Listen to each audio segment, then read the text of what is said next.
एक बार की बात है, एक शेरनी ने जंगल में एक बच्चे को जन्म दिया और जन्म देते ही वो उसी जगह पर मर गई। उतने में उधर से कई सारी भेड़ गुजर रही थी। वो शेर का बच्चा जिसने अभी अभी दुनिया में कदम रखा था, वो उन भेड़ों के साथ मिलकर चला गया।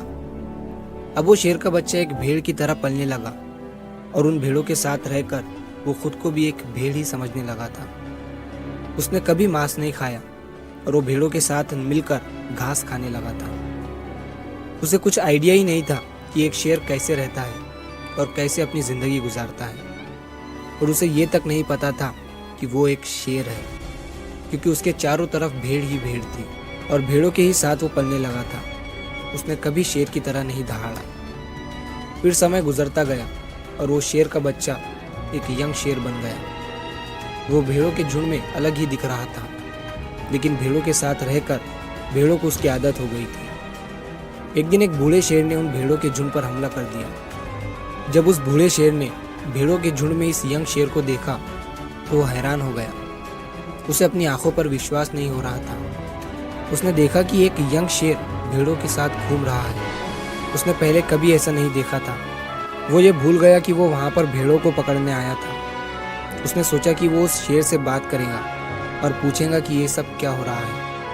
उस बूढ़े शेर ने भेड़ों के झुंड पर फिर से हमला किया उस शेर को पकड़ने के लिए। भेड़ों ने जैसे ही उस बूढ़े शेर को देखा, वो सब अपनी जान बचाकर भागने लगे और उन भेड़ों के साथ वो शेर भी अपनी जान बचाकर भागने लगा। कुछ देर के बाद उस बूढ़े शेर ने उस यंग शेर को पकड़ लिया। बूढ़े शेर ने उस यंग शेर से कहा, अरे बेवकूफ, तू मुझे देखकर भाग क्यों रहा है? यंग शेर ने रोते हुए कहा, प्लीज मुझे छोड़ दो, मैं एक साधारण सा भेड़ हूँ, मुझे जाने दो। वो उस बूढ़े शेर को देखकर एक भेड़ की तरह कांप रहा था। बूढ़ा शेर ये सुनकर हैरान हो गया और वो समझ गया कि यहाँ पर क्या हो रहा था।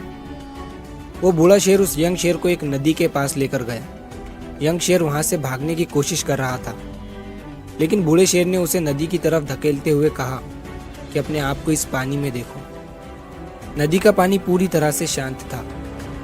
बूढ़े शेर ने यंग शेर से कहा कि अपने फेस को इस नदी में देखो और मेरे फेस को देखो, अपनी बॉडी को इस नदी में देखो और मेरी बॉडी को देखो। उस यंग शेर ने डरते हुए अपना फेस नदी में देखा और जैसे ही उसने अपना फेस नदी में देखा तो वो हैरान हो गया।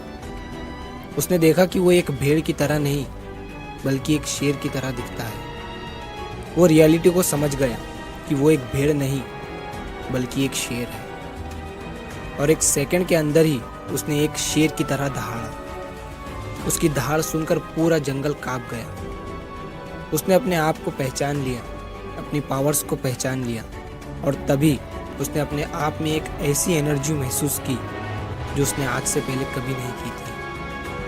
फिर उसने सोचा कि एक भेड़ की तरह जीना रियलिटी नहीं थी, वो सिर्फ एक मेंटली कंसेप्ट था, और अब वो रियलिटी को जान चुका था।